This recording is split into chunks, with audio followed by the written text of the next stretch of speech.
бір жылдық асқа шақыру.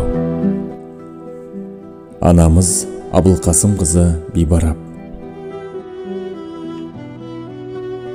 Дүниеге келеді адам, кетеді адам. Кімге қоныс болмаған дүние жалған.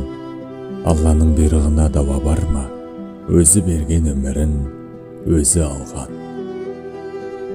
Сіз жоқсыз арамызда, жылап қала бердік біз артыңызда.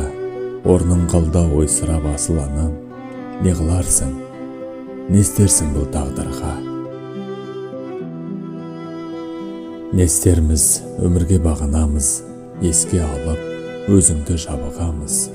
Сол бір асыл бейнеңді жан анамай, аңсаймыз да, бәріміз сағынамыз.